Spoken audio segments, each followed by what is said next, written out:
Hello అందరికీ. Today's recipes ములక్కాయ జీడిపప్పు కర్రీ.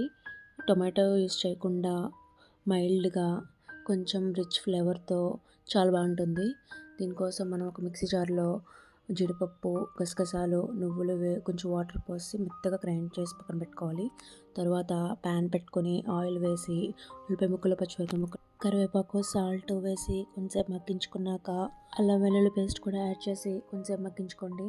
తర్వాత ములక్కాయ ముక్కలు వేసి కొంచెం మగ్గించుకొని నానబెట్టుకొని కొంచెం పసుపు, ధనియాల పొడి, జీలకర్ర పొడి, కారం వేసి బాగా కలుపుకొని మూత పెట్టుకొని కాసేపు మగ్గించుకోండి.